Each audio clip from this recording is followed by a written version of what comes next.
Hello, today I want to talk to you more specifically about the case studies. So we were talking yesterday about the attachment theory and how these children responded to their mother. And I just rambled on, so I just want to talk about the study itself. And we were saying about how Bowlby and Ainsworth were the ones that did the leading research who developed the attachment theory, which was much resisted in their day. But Ainsworth set up a situation when she went with her husband to Uganda.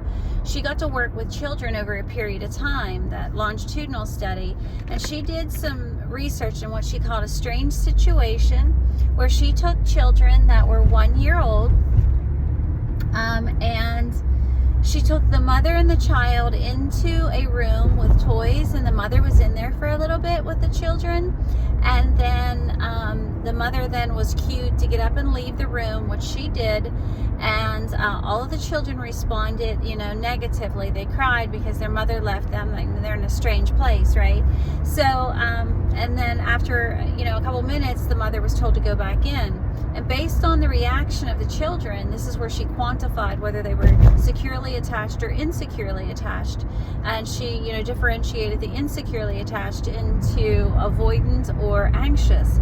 So what she noticed with what she labeled securely attached children, when the mother left, the child cried, of course, but when the mother came back, the child then went and was clinging to the mother and holding her, but the child was able to be comforted.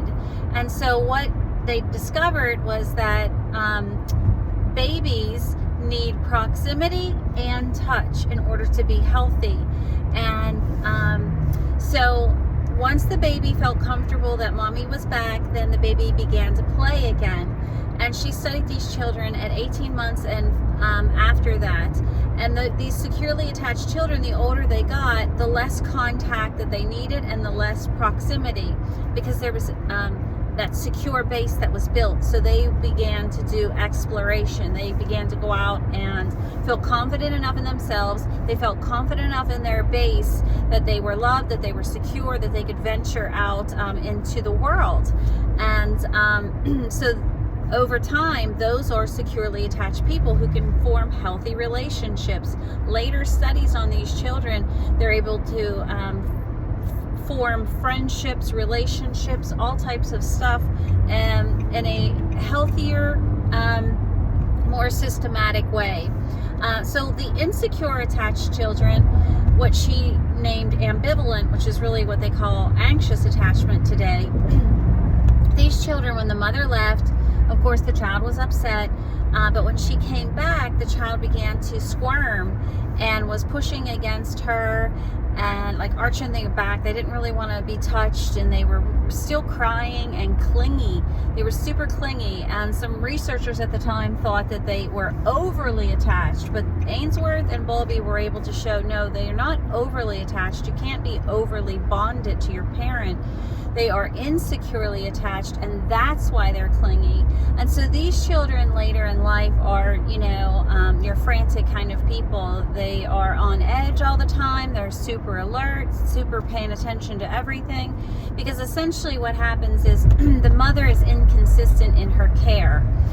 So sometimes she responds with love and sometimes she doesn't. So the child doesn't feel as if they can ultimately trust the caregiver. They've experienced love, so they want it. They want that healthy, secure relationship, but they're just not able to trust people, that people can deliver on that. So in relationships, these people will, push your limits, basically. They're always going to be testing you and pushing away from you to see what you do, just like the baby did with the mother. Like, can I trust you? Are you really here? Is there any other source of comfort that I can get other than you? Oh no, it's you that I need to get my comfort from. And so that's where they kind of like vacillate back and forth. That's why they're called vacillators in some research in analytical studies. in the attachment theory. So those children can form relationships later in life. It's just a bit sketch. You know, it's going to take a lot of patience from the other person, and they basically need a secure person, because that secure person has enough tools in their toolbox to be able to talk to the anxious person and try to help bring them down, right? So to help make them feel secure in that relationship. So the next thing that Mary Ainsworth discovered were there were children who, once the parent left, like the baby was crying, of course, when the mother came back, the baby didn't care, basically. The baby just kept on doing what it was doing. It kind of like saw her, but then kind of just basically ignored her, and really just was 100% detached. And that's what they call the avoidant child, right? Because basically this mother was so inconsistent. She didn't provide the essential care necessary to the child. Some subsequent studies showed that maybe the parent was what they talk about is maybe the mother had like a subconscious bitterness towards the child. Like maybe she didn't like the child, right? And so she would be overly protective and just in an unhealthy, like hoovering essentially, in a very unhealthy way, right? The bond between the mother and child would be really distorted. And then they also found that the parent, the caregiver, would try to meet the child's needs in an inappropriate way. Like they just weren't there when the child needed them, and when they were there, it just wasn't lining up for the child in any way to feel as if this was a good bond, and so the child just basically distrusts all people. And that's what they found later in life. And those children are the ones that express things with anger, right? And so these are the ones that become like your quintessential narcissists and the toxic people, because what happens here is these guys they've kind of given up on relationships because they feel like nobody can be trusted. They got to a point in their caregiver's relationship that they kind of gave up. They just said, no, my needs can't be met externally. I have to resolve all of my issues internally. I'm the only one that can be trusted in order to satisfy my needs. Now that we're hardwired for relationships, so these people still want a relationship, but they don't trust anybody to establish it, and they've suppressed their emotions so much that they're just absolutely not in contact with them. And so what these people then begin to do is they rely on fantasy, because they have detached from themselves, right? There's a disassociation from themselves, their emotions, because your emotions are who you are. That is your being. And if you have shut that down, you've shut down yourself. You're not who you are. You're not who you were created to be. You're almost out of your body, because for the connection between your spirit and your body, that's where your soul is, right? And they're trying to suppress their soul, because that's where your mind, your will, your emotional center is. That's you. And so they're being so compressed from who they are, that they're in almost like another dimension, almost like in another realm. And the only thing that they can attach to that will be able to meet their essential needs of connection, because we need connection, is fantasy. So that's why these people become obsessed with things. Maybe they get into porn, maybe they get into drugs, maybe they get into power, dominance. Some people get into sexual deviance. These are your narcissists. They're shut down from their emotions. But narcissist isn't even the worst. I mean, you can be a psychopath where you're intentionally doing things to harm people and you have absolutely no empathy because all these engines have been shut down, right? And so you have the Machiavellianism where there's manipulation and control, right? Dominance, and you know, because everybody is a sex being, and if you don't want to have a healthy relationship with people because you're shut off, like, remember, their switches are off, and they don't know who they are, they're not even in connection with themselves, they're not even their own reality, they're not even in their own reality, they're not even in their own paradigm, right? Everything is a lie, everything is a cover, everything is make-believe, pretend, everything is in this fantasy realm, okay? So they're not even in their own reality, so they're surely not going to come to your reality, because your reality has accountability, your reality has them facing their shortcomings, facing their flaws, trying to get them in touch with this dead part of them, and they're not even trying to go there, right? Your reality is trying to stop them from expressing themselves in this fantasy way, because in a lot of instances it is perverted, right? This is where you get your serial killers, this is where you get your serial rapists, this is where you get people, you know, who just do all kinds of deviance, you know, child molestation, you know, abusing women.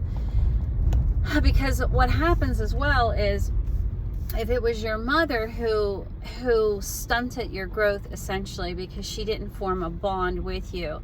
And another thing that happens with in some instances is, like, remember, the mother may subconsciously hate the child. So this is on one end of the spectrum. So she hoovers the child and she basically suppresses him because, oh, you can't touch that, oh, you can't go outside, oh, you can't do this and that, right? So she's limiting the child, but it looks like she loves the child, but it's really an inward hostility towards the child. Maybe she hates the father, maybe she just wished she never had that child, whatever. It looks like love, but it's really not. It's suppression, right? So that's like on one side where she's like too lovey-lovey, you know? It looks like lovey-lovey, but it's really not. But on the other end, it can be like she's just overly aggressive. She's just super ass mean, you know?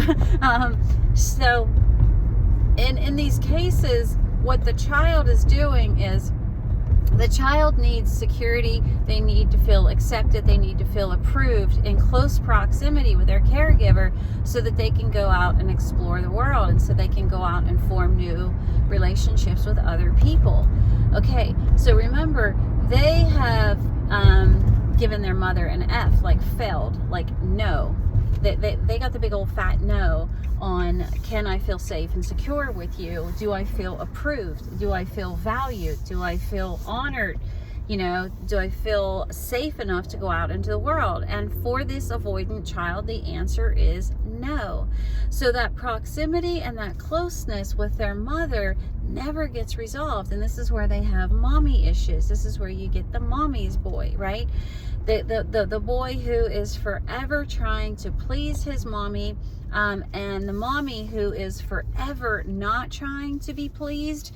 You know, I know in one of my instances, somebody's mother was just a toxic, hot mess, just as nasty as all get out. Like really one of the nastiest human beings I've met.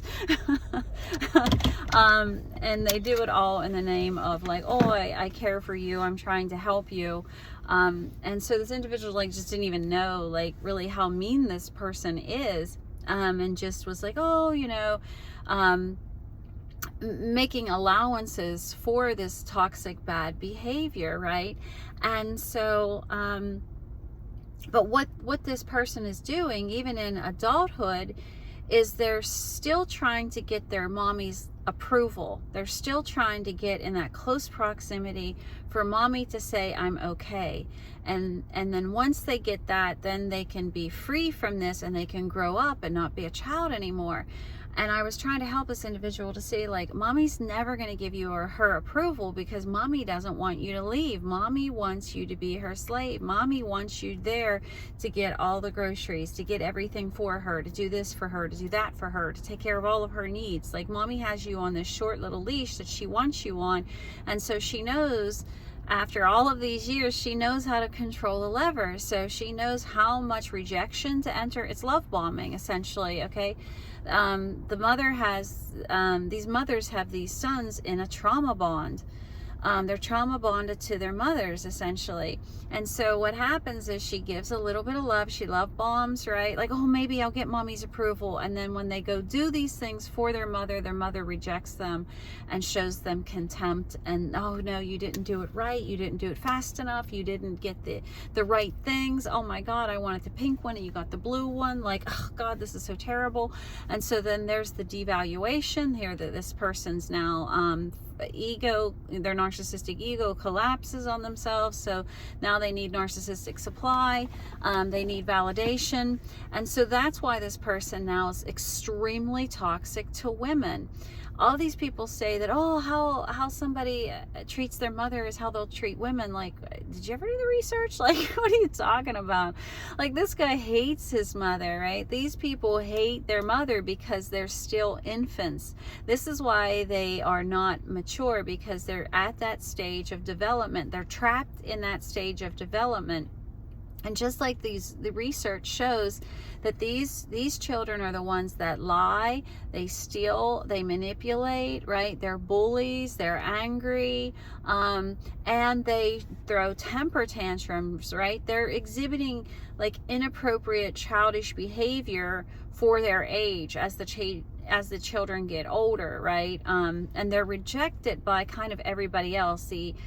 They're bullying the anxious children. The secure people aren't even having it. The secure people don't even like them. So they're being rejected by the world, right? So this is why they put their little mask on to like, because they're hated. They've been hated their whole lives. My mother hates me. Everybody in the world hates me. So they find the weak people, these anxious people, and they take that aggression out on them, right? And so, but they hate themselves because there's been so much evidence, right? If your mother hates you, you begin to think like, hey, I'm bad.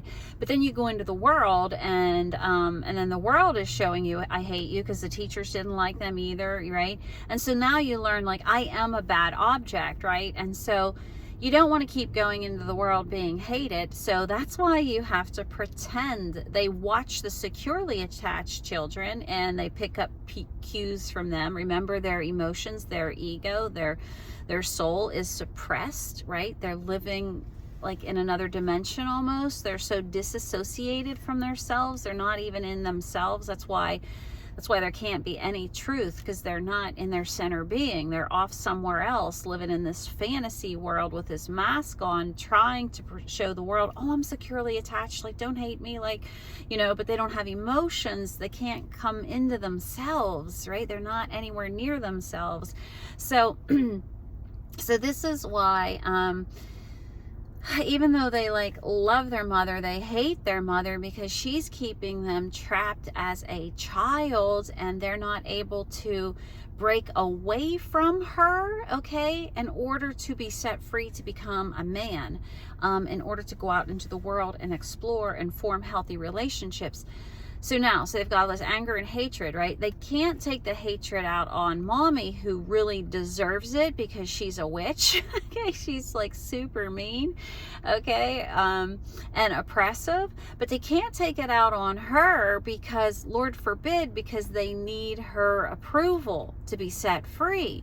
Right? They need her approval. So they can't ever show that anger and aggression on her, because they got to detach. They need to grow up, and here every year that goes by, they're 40, they're 50, they're 60, and time's a hellin', right? So what they do is that anger is in them towards women, and so it gets put on every other woman, right? So we then become the victims of this toxic trauma bonding situation that they have with their mother or their parental caregiver, right? If whatever it might be, right? But the woman, right? The mother figure. So that's what you are to this person. You're receiving the lash out, the backlash of that trauma bond that they have with their mother, right? And so you're thinking like, oh, if I just enter into this fantasy and do all these things that, because they want you to participate in their fantasy. Like when you're with these guys, even if it's perverted, they're trying to get, they want you to come along with them. And then if you're there with them, oh, you're like the buffer. You're like the thing that's showing the world and showing this toxic person that it's not so bad. You know what I mean? Because they feel wretched for doing these things that they're doing. But if they can get an accomplice, somebody to come along and do it with them, well, then maybe it's not so bad, right? And so that's why they're trying to break you down, because you're getting all that backlash from that trauma bond, right? And they're releasing all that hatred and animosity that they have, right? They're not in touch with emotions, so they can't sit and say, like, I'm so hurt, I feel so trapped, I feel, they can't say I feel anything, because they're so disassociated, right? So you're receiving all of this toxic stuff, and so they're getting you in their paradigm and getting you to participate in their fantasy. And they're not getting you to participate in the fantasy because they love you. It's because they want to neutralize some of the self-hatred that they have.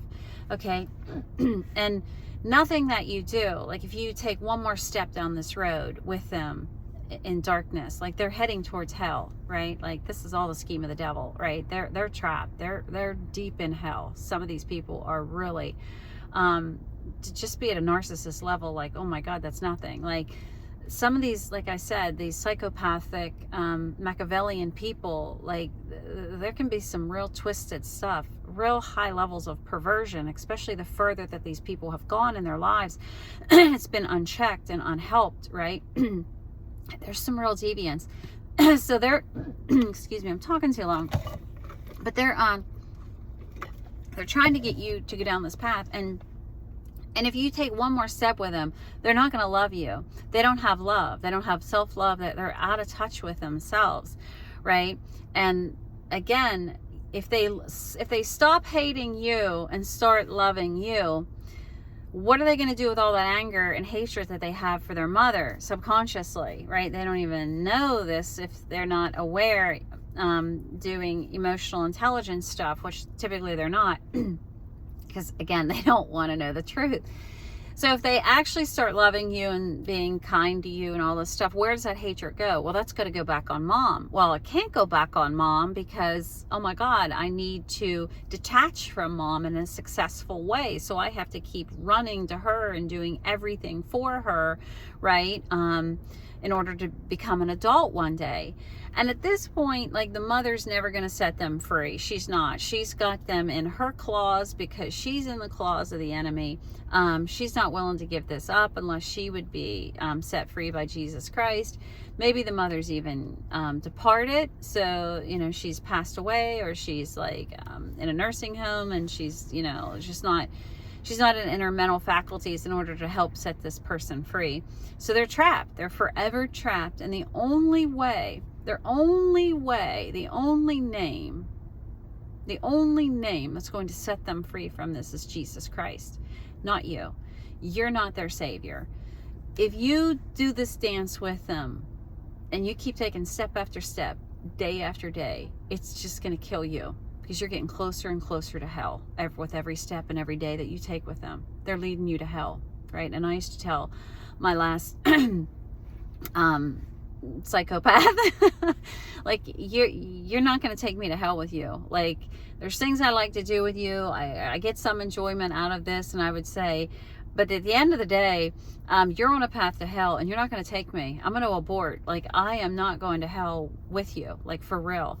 And I did. I aborted that thing, and I was like, I'm out. Like, I've had too much toxic stuff with you.